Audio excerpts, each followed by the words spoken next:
First lesson is verb. ठीक है, अब हमने सबसे पहले नाउन किया, फिर प्रनाउन किया, ठीक है, फिर हमने एडजेक्टिव किया, अब हम वर्ब कर रहे हैं। ठीक है, यहाँ तक चल रहे साथ में। तो हमने नाउन किया था कि जब हम किसी वस्तु, जानवर, व्यक्ति के बारे में बात करते हैं, जैसे हमने पेन के बारे में बात करी तो वो नाउन है। जब हम पेन के बारे में दोबारा बात कर रहे हैं तो वो इट हो जाता है। ठीक है, जब हम कहते हैं कि ये पेन जो है वो ब्लैक है या ब्लू है तो हम उसकी विशेषता बता रहे हैं, तो हमने एडजेक्टिव कर लिया। तो नाउन, प्रनाउन, एडजेक्टिव कर लिया। आज हम कर रहे हैं वर्ब। तो वर्ब क्या चीज़ है? ठीक है, व्हाट इज वर्ब? वर्ब क्या चीज़ है? तो सबसे पहले जब हम फॉर्मेशन करते हैं कोई भी सेंटेंस की तो हम subject, verb is used to make the sentence। हाँ ठीक है, जो सब्जेक्ट, एचवी, वर्ब, ऑब्जेक्ट हम जब भी करते हैं तो हम कहते हैं ये फॉर्मेशन लिख लो, साथ में ऑब्जेक्ट और टाइम और प्लेस। ठीक है, ये भी ऑब्जेक्ट में आ जाता है। तो हमने ये सब सीखा। तो अब इसमें हम जो वर्ब लगा रहे हैं तो वर्ब को कहते हैं क्रिया। तो क्रिया मतलब एक्टिविटी, मतलब काम को करना, मतलब गति, मतलब बल, मतलब पावर, मतलब मूवमेंट। तो जब ये जो करता है नाउन या प्रनाउन, ये कोई भी एक्टिविटी करेगा। ठीक है, तो जब कोई भी हम कह रहे हैं किसी का भी, जैसे हम कहते हैं कि पंखा, ठीक है, अब पंखे के साथ कोई एक्टिविटी होगी, या तो वो चलेगा या वो रुकेगा। ठीक है, अब हम किसी पर्सन का नाम ले रहे हैं या किसी कार का नाम ले रहे हैं या किसी जानवर का नाम ले रहे हैं तो वो कुछ तो एक्टिविटी करेगा। जैसे हम कहते हैं कि ये जो जानवर है वो भाग रहा है, या फिर हम कह रहे हैं ये जानवर जो है वो बाइट कर रहा है, या फिर हम कुछ भी हम कह रहे हैं, किसी भी कर्ता के साथ कोई भी एक्टिविटी जोड़ रहे हैं जब हम, तो उस कर्ता को, वैसे तो वो स्टेबल है, उसको मूवमेंट करने के लिए जो एक्टिविटी ली जाती है तो उसको वो वर्ब की कैटेगरी में डाला जाता है। तो वर्ब बेसिकली एक पावर है। लाइक अगर ह्यूमन बॉडी है, ठीक है, तो ये वर्क करता है ब्रेन से। ठीक है, अगर ब्रेन डेड है तो फिर ह्यूमन बॉडी वर्क नहीं करती। उसी तरह से इंग्लिश में जो वर्ब है तो वो इंग्लिश की पूरी लैंग्वेज का आप ब्रेन समझ लो, क्योंकि अगर वर्ब नहीं है तो आपका सेंटेंस फॉर्मेशन नहीं हो सकता। क्योंकि अगर कर्ता नहीं है लाइन में, सब्जेक्ट नहीं है, तो भी सेंटेंस बन जाएगा। अगर एचवी नहीं है तो भी बन जाएगा, लेकिन वर्ब के बिना नहीं बनेगा। वर्ब आपको किसी न किसी रूप में चाहिए। हाँ, वर्ब के बिना आप एक भी लाइन नहीं बोल सकते। आप कुछ भी बोलो, अभी हिंदी में कुछ भी, पंजाबी में बोलो, कोई भी लाइन बोलो, बिना वर्ब के बोल के दिखाओ, बोल नहीं सकती। वर्ब के बिना लाइन चलेगी नहीं। कुछ भी बोलो, कर्ता से शुरू करोगे, खत्म किस पे करोगे फिर? जैसे कोई सेंटेंस बोलो, अब कुछ भी बोलो, ठीक है, अब इसमें आपने वर्ब लगा दिया अब्यूज, उसने उसको, शी हर क्या, शी इज डांसिंग, वर्ब आ गई डांसिंग। आई ईट फूड, ईट आ गया, आई ईट नूडल्स आ गया ईट। तो सब्जेक्ट और ऑब्जेक्ट के बीच में वर्ब आएगी, क्योंकि वर्ब के बिना कर्ता ने कर्म के साथ एक्टिविटी क्या की है वो पता नहीं चलेगा। जैसे आप कहते हो कि मैंने पानी की जो है बोतल उठाई, ठीक है, मैं यहाँ पे खड़ा हूँ, पानी की बोतल हो रही है, लेकिन उठाने की जो क्रिया है वो ये वर्ब है। अगर आप पानी को पीना या रखना या फेंकना या उठाना कुछ भी करोगे, अगर आप उसमें कुछ भी एक्टिविटी करोगे तो वर्ब आएगी। अगर आप उसको सीधा रखोगे सब्जेक्ट और ऑब्जेक्ट के साथ तो वो लाइन चल नहीं सकती, फिर वो लाइन एक्टिव नहीं रहेगी, ब्रेन डेड होगा उसका। यहाँ तक ठीक है। अब वर्ब का जो सिस्टम है, जब आप, मतलब इसकी पहचान क्या है, तो पहचान है इसकी जब हिंदी में नन्ना आता है। जब हम ऐसे बोले बट आई डू, इसमें तो वर्ब नहीं है। डू तो वर्ब ही है ना। अब आप कहोगे व्हाट इज योर नेम, इसमें भी इज वर्ब ही है। बिना वर्ब के नहीं बनेगा, चाहे वो वर्ब किसी भी रूप में आए। अब अगर किसी वर्ब के पीछे न आता है, किसी वर्ड है, आप कहते हो कि जाना, आना, बैठना, सोना, खाना, पीना, न आ रहा है, ठीक है, ये वर्ब है। अब अगर आके मात्रा लगाओगे, पिया, लिया, दिया, रखा, गई, आई, बैठी, बनाया, किया, आके मात्रा आ गई, वर्ब है। ठीक है, अब किसी लाइन में आप कहते हो कि गया हूं, गया था, गया होगा, वर्ब है। जो लाइन को खत्म कर रहा है वो वर्ब है। ठीक है, यहाँ तक ठीक है। तो ये हो गया वर्ब का पूरा डेफिनेशन। अब जैसे हमने लिख दिया ईट, फिर लिख दिया डांस, फिर लिख दिया स्लीप, फिर लिख दिया गो, ठीक है। अब इसके ऊपर सेंटेंस आप बना दो। अब वर्ब जो है वो होती है 3 टाइप की, मतलब जब हम एक सेंटेंस में वर्ब लगाते हैं तो उसको 3 तरीके से कहा जाता है। सो फर्स्ट इज, इसको हम सकर्मक कहते हैं, सेकंड को, हाँ मैंने इसी में हिंदी में करा रही हूँ, अकर्मक, और तीसरी को सहायक, ठीक है। तो अब ये जो है वर्ब्स, तो इसमें सिस्टम क्या है कि जो आपका सकर्मक है, राइट, कर्मक में कर्ता काम दोनों होता है, कर्मक में कल्ला अकेला कर्ता होता है, कर्म नहीं होता, Yeah. बस। तो ये ट्रांसजेटिव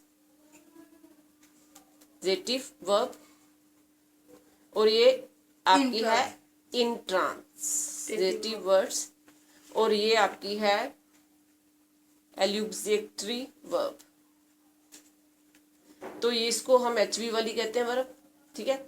अब ये जो है ट्रांजेंटिव, तो ये जो है ये सकर्मक है, इट मीन सब्जेक्ट आएगा, वर्ब या कोई एचवी जो भी रिक्वायरमेंट है वो आएगा, उसके बाद ऑब्जेक्ट आएगा, ठीक है। अब इसमें अगर हम वर्ब लेते हैं ईट, तो आए ईट एप्पल या फूड, जो भी कुछ आपने लिखना है, तो इसमें सब्जेक्ट भी आया, ऑब्जेक्ट भी आया, वर्ब भी आई, तीनों चीजें आई, ठीक है।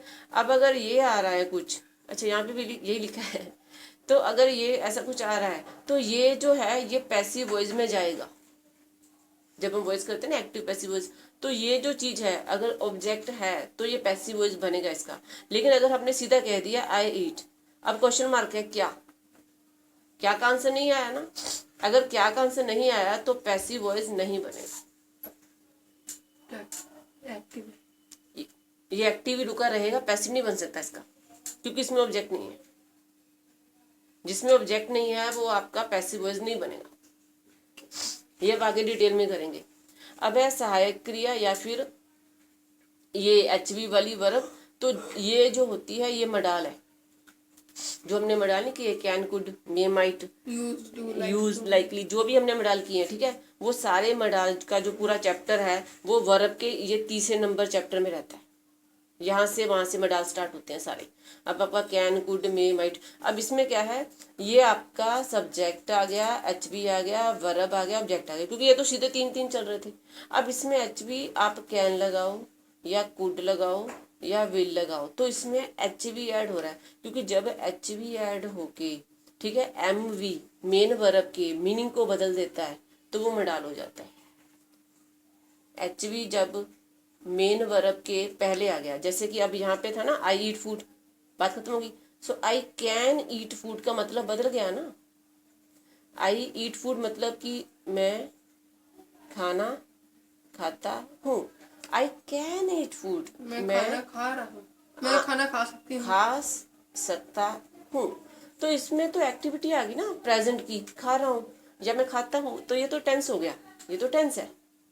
लेकिन इसमें मैं खा सकता हूँ, तो मैं खा सकता हूँ लेकिन मैं खा नहीं रहा, ठीक है, तो इसमें आपका ये मडाल है। इसमें मैंने खाया, नहीं ये भी प्रेजेंट ही है, आई ईट, मैं खाता हूँ, ठीक है। तो इसमें ये जो आपकी ईट वर्ब है उससे पहले क्या ना आ गया ना, तो जब आपकी मेन वर्ब से पहले एचवी आके मेन वर्ब के मीनिंग को बदल देता है तो उसको मडाल कहते हैं। तो ये हमने जो 25 मडाल किए थे ये इसी लेसन के इस हिस्से से निकले हैं बाहर।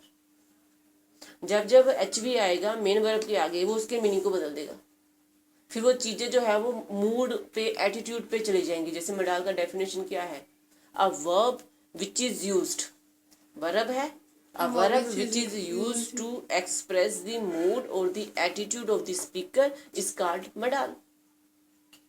जब वो मेन वर्ब से पहले आके वर्ब के मीनिंग को ही बदल दे, क्योंकि यहाँ पे तो वो टेंस में जा रही थी सीधी बात, लेकिन यहाँ पे वो चॉइस पे आ गई, तो यहाँ पे हो गया अगला, ठीक है। तो ये पहले पे आ गया वर्ब क्या है, दूसरे पे आ गया कि वर्ब के 3 तरीके होते हैं, एक में जब वो विद ऑब्जेक्ट जाती है, दूसरे में जब वो विदाउट ऑब्जेक्ट जाती है, तीसरे में जब वो एचवी के साथ आती है, ठीक है। तीनों आगे फर्क आपके, ठीक है। अब आपको इसमें भी एक सेंटेंस बना देना है एग्जाम्पल के साथ, एक इसमें भी बना देना है और एक इसमें जहाँ पे स्पेस में हो जाए।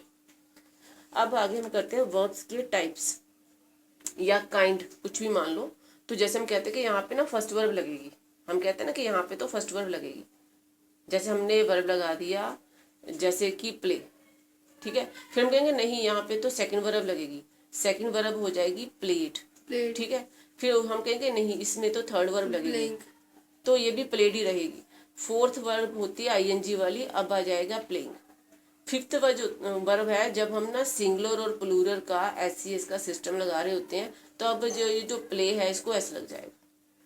तो इस तरह से एक जो वर्ब है वो 4 या 5 रूपों में ऐसे निकल जाती है, क्योंकि कई बार रिपीट होती है। मतलब कि जो हम ज्यादा यूज करते हैं फर्स्ट सेकंड थर्ड वर्ब। नहीं, अब देखो आगे बता रही हूँ। तो ये फर्स्ट वर्ब होगी, ये सेकंड, ये थर्ड, ये फोर्थ, ये फिफ्थ। अब क्या है, जो फर्स्ट वर्ब है ना वो प्रेजेंट में भी लगेगी, पास्ट में भी लगेगी और फ्यूचर में भी लगेगी, तीनों टेंस में लगती है। लेकिन जो सेकंड वर्ब है वो सिर्फ पास्ट में लगेगी। जो थर्ड वर्ब है वो प्रेजेंट, पास्ट और फ्यूचर तीनों में। आईएनजी वाली प्रेजेंट, पास्ट और फ्यूचर तीनों में। लेकिन जो ये एससीएस वाली है ये सिर्फ प्रेजेंट में। अब इसमें ये सारे टेंस में डाल सब शामिल है। मतलब अगर आप पास्ट में जा रहे हो तो सिर्फ सेकंड इस जगह पे, और जब आप एससीएस में जा रहे हो तो फिर आपका प्रेजेंट।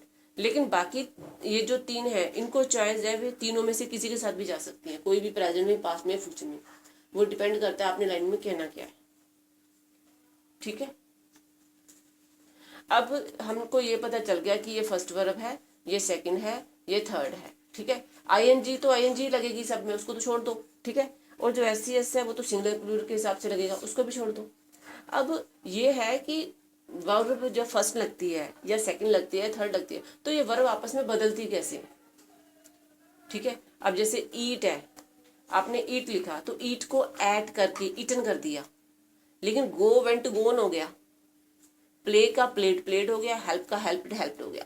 तो इस तरह से जो वर्बें हैं तीनों, तो ये जब बदलती हैं तो इनके 8 से 10 रूल होते हैं। तो कुछ ऐसी वर्बें हैं, अब यहाँ पे आपको एग्जांपल कर देनी है। ये फर्स्ट वर्ब का आप कुछ भी वर्ब लिखोगे सेंटेंस बनाओगे, सेकंड का भी, थर्ड का भी। अब यहाँ पे फॉर्म्स है, जैसे अब हमने लिख दिया यहाँ पे, जैसे ईट ही लिख दिया, अब ईट हो गया, अब ऐट हो गया, अब ईटन हो गया। तो अब ये तीनों अलग अलग हो गई, ठीक है। लेकिन जब आपने हेल्प लगाया तो आपने हेल्प्ड कर दिया, हेल्प्ड कर दिया, ठीक है। लेकिन जैसे ही आपने लेट लगाया तो लेट तीनों में ही एक रहेगा, वो तो बदलेगा नहीं। तो अब ये जो है 10 से 12 तरीके हैं कि पहली वर्ब जो है वो अलग होगी, दूसरी भी अलग होगी, तीसरी भी अलग होगी। फिर एक में क्या है, पहली तो एक जैसी है, दूसरी सेम है, तीसरी में तीनों ही सेम है। तो ये पैटर्न है, ये हम कल स्टार्ट करेंगे इसका, कि कौन सी वर्बों में एंड में क्या लगेगा, क्या चेंज होगा। और इसके बाद इसका यूज ऑफ वर्ब तो आ जाएगा। जैसे अब हमने सेंटेंस नहीं बनाए, आपने फर्स्ट वर्ब लगा के एक लाइन बनानी है, फिर सेकंड वर्ब लगा के, फिर थर्ड वर्ब लगा के, फिर फोर्थ, फिर फिफ्थ। तो अब ये जो वर्ब्स चेंज कैसे होती हैं, तो इसके 10 तरीके होते हैं। तो हम कल वो 10 तरीके करेंगे कि किस तरह से वर्ब फर्स्ट से सेकंड और थर्ड जाते हुए, अगर वाई वाली वर्ब है तो वह क्या करेगी, तो वो जब ब्रेक करेगी तो वो किस तरह से IED लगाएगी, क्या लगाएगी। हाँ, तो ये शायद 10 होंगे या 12 होंगे, तो ये कल हम कवर करेंगे। अब आपको सिर्फ ये करना है कि इसमें कुछ वर्ब्स लेके उनको सेंटेंस में डाल के लेके आना, कंप्लीट करने के लिए। या and essay is still there, now let's see